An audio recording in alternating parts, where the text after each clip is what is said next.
আসসালামু আলাইকুম। আজ আমি এনটিআরসি এর পঞ্চম গণবিজ্ঞপ্তি নিয়ে আলোচনা করব। পঞ্চম গণবিজ্ঞপ্তিতে যেসব নির্দেশাবলী মেনে চলতে হবে এবং যেসব ভুল করা যাবে না, এ নিয়ে আজকে আমি আলোচনা করব। চলুন দেখে আসি। পঞ্চম গণবিজ্ঞপ্তিতে কি বলেছে এনটিআরসি এ 2 নম্বর পয়েন্টে বলা আছে যে 96,736টি শূন্য পদের পদভিত্তিক তালিকা এনটিআরসিএ এর ওয়েবসাইট www.ntrca.gov.bd এবং টেলিটক বাংলাদেশ লিমিটেড এর ওয়েবসাইট http://ngi.teletalk.com.bd এ 17/4/2024 খ্রিস্টাব্দ তারিখে বেলা 12টায় প্রকাশ করা হবে এবং একই তারিখ ও সময়ের পর থেকে আবেদন করা যাবে। আপনারা যারা শিক্ষক নিবন্ধন সনদ অর্জন করেছেন, অবশ্যই তাদের শিক্ষাগত যোগ্যতা বা কাম্য সংখ্যক যোগ্যতা বিদ্যমান আছে। নিচে 4 নম্বর পয়েন্টে যেটা বলা হলো যে আপনাদের সনদ যে বিষয়ে আছে ওই বিষয়ে এবং আপনার পদ ওই বিষয়ের ওই পদেই কেবল আপনি আবেদন করতে পারবেন। আবেদনের বয়স দেয়া আছে 1 জানুয়ারি 2024 খ্রিস্টাব্দ তারিখে 35 বছর বা তার কম হতে হবে। 6 নম্বর পয়েন্টে বলা হলো প্রত্যেক আবেদনকারী নিবন্ধন সনদ অনুযায়ী একই পর্যায়ে স্কুল অথবা কলেজ একটি মাত্র আবেদন করতে পারবে। একজন প্রার্থীর শূন্য পদের তালিকা থেকে তার আবেদনের সর্বোচ্চ 40টি শিক্ষা প্রতিষ্ঠানের চয়েস বা পছন্দ দিতে পারবেন। উক্ত চয়েস প্রদানের পর কোনো প্রার্থী যদি তার চয়েস বহির্ভূত দেশের যে কোনো শিক্ষা প্রতিষ্ঠানে চাকরি করতে ইচ্ছুক হন, তবে তাকে অ্যাপ্লিকেশন ফর্মে প্রদর্শিত আদার অপশন নামক বক্সে ইয়েস ক্লিক করতে হবে। যদি ইচ্ছুক না হন তবে নো ক্লিক করতে হবে। 7 নম্বর পয়েন্ট আমাদের জন্য অনুসরণীয় নয়। আমরা দেখব 8 নম্বর পয়েন্টে কি বলছে। প্রতিষ্ঠান চয়েস প্রদানের ক্ষেত্রে প্রার্থীকে সতর্কতা অবলম্বন করার জন্য অনুরোধ করা হলো। যে সকল প্রতিষ্ঠানের সংশ্লিষ্ট শূন্য পদের বিপরীতে কাম্য সংখ্যক শিক্ষার্থী নেই, সে সকল প্রতিষ্ঠানের এমপিও পরবর্তীতে বা ভবিষ্যতে বাতিল হতে পারে বিধায় বিভিন্ন বেসরকারি শিক্ষা প্রতিষ্ঠান থেকে প্রাপ্ত যে সকল এমপিওভুক্ত প্রতিষ্ঠান শূন্য পদের বিপরীতে কাম্য সংখ্যক শিক্ষার্থী নেই, সে সকল পদে পরবর্তীতে বা ভবিষ্যতে নিয়োগ সুপারিশ প্রদান করা যাবে না। অর্থাৎ যে সকল শিক্ষা প্রতিষ্ঠানে কাম্য সংখ্যক শিক্ষার্থী নেই, সে সকল প্রতিষ্ঠানে চয়েস দিলে বিপদে পড়তে পারেন। 9 নম্বর পয়েন্টে যেটা বলা হলো, আপনাদের স্কুল কলেজ 2 পর্যায়ে যদি সনদ থেকে থাকে, আপনি 2 পর্যায়ে আবেদন করতে পারবেন। আবেদন ফি 1000 টাকা এবং আবেদন ফি জমাদানের পদ্ধতি এবং শেষ তারিখ দেওয়া আছে। সবচেয়ে গুরুত্বপূর্ণ পয়েন্ট হচ্ছে 12, 13, 14। এই 3টা পয়েন্ট আমরা ভালো করে দেখব।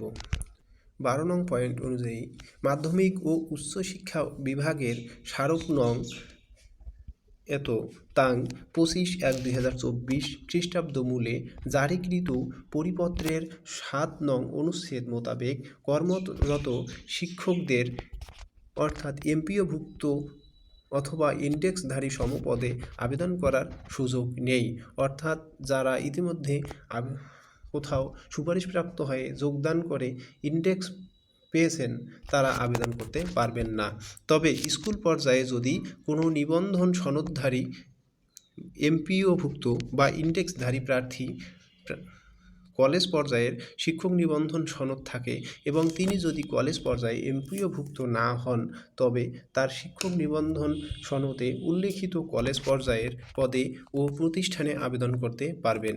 বিপরীতক্রমে কলেজ পর্যায়ে নিবন্ধন সনদধারী এমপিওভুক্ত প্রার্থীর যদি স্কুল পর্যায়ের শিক্ষক নিবন্ধন সনদ থাকে এবং তিনি যদি স্কুল পর্যায়ে এমপিওভুক্ত না হন, তবে তার নিবন্ধন সনদে উল্লিখিত স্কুল পর্যায়ের পদে ও প্রতিষ্ঠানে আবেদন করতে পারবেন।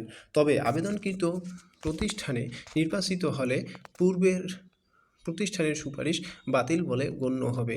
অর্থাৎ যারা স্কুল পর্যায়ে এমপিওভুক্ত হয়েছেন তারা কলেজ পর্যায়ে আবেদন করতে পারবেন, এবং যারা কলেজ পর্যায়ে এমপিওভুক্ত আছেন তারা চাইলে স্কুল পর্যায়ে আবেদন করতে পারবেন। এই ক্ষেত্রে নতুন আবেদনে সুপারিশ প্রাপ্ত হলে সেই ক্ষেত্রে পূর্বের সুপারিশ বাতিল বলে গণ্য হবে। 13 নম্বর পয়েন্টে কি বলছে, এমপিওভুক্ত প্রার্থীর একটি পর্যায়ের স্কুল অথবা কলেজ একাধিক শিক্ষক নিবন্ধন সনদ থাকলে উক্ত প্রার্থী একই পর্যায়ে আবেদন করতে পারবেন না। অর্থাৎ যদি কোনো প্রার্থীর একই পর্যায়ে একাধিক সনদ থাকে তাহলে আবেদন করতে পারবেন না। যদি কোনো প্রার্থী কোনো বেসরকারি শিক্ষা প্রতিষ্ঠানে চাকরিরত এমপিওভুক্ত বা ইন্ডেক্সধারী হওয়া সত্ত্বেও তথ্য গোপন করে আবেদন করে নির্বাচিত হন, তবে তার নির্বাচন বাতিল করা হবে এবং তার বিদ্যমান এমপিও বাতিলের জন্য সংশ্লিষ্ট কর্তৃপক্ষকে অবহিত করা হবে। অর্থাৎ 12, 13, 14 নম্বর পয়েন্টে যেটা বলা হলো, একজন এমপিওভুক্ত শিক্ষক অবশ্যই সমপর্যায়ের কোনো পদে আবেদন করতে পারবেন না। যদি করে থাকেন তাহলে বিপদে পড়বেন।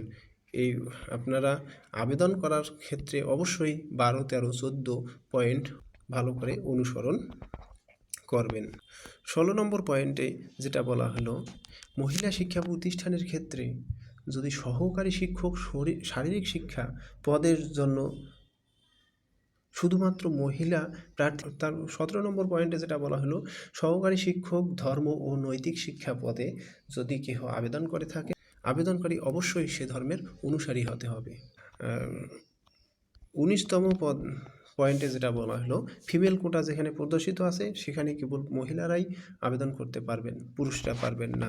20 নম্বর পয়েন্টে যেটা বলা হলো, আবেদন ফর্ম পূরণের সময় প্রার্থী তার নিজস্ব মোবাইল নম্বর এবং সচল ইমেল নম্বর ব্যবহার করতে হবে, কারণ ফর্মে উল্লিখিত ইমেল নম্বরে অনলাইনে পুলিশ ভেরিফিকেশন ফর্ম পূরণের ইউজার আইডি ও পাসওয়ার্ড প্রেরণ করা হবে। অর্থাৎ অবশ্যই আপনাকে আপনার নিজস্ব মোবাইল নম্বর এবং একটি সচল ইমেল আইডি, নিজস্ব সচল ইমেল আইডি দিতে হবে। নিচের দিকের 21, 22, 23, 24 এবং 25, 26, 27 এই পয়েন্টগুলোতে আমাদের আবেদনকারীদের অনুসরণীয় বা সতর্কতামূলক কোনো কথা লেখা নেই।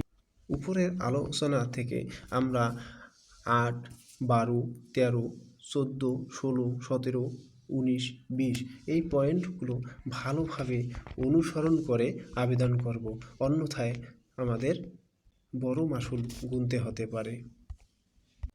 ভিডিওটিতে লাইক দিন, চ্যানেলটি সাবস্ক্রাইব করুন এবং আপনার শুভাকাঙ্ক্ষীর কাছে শেয়ার করুন। সাথে থাকার জন্য ধন্যবাদ।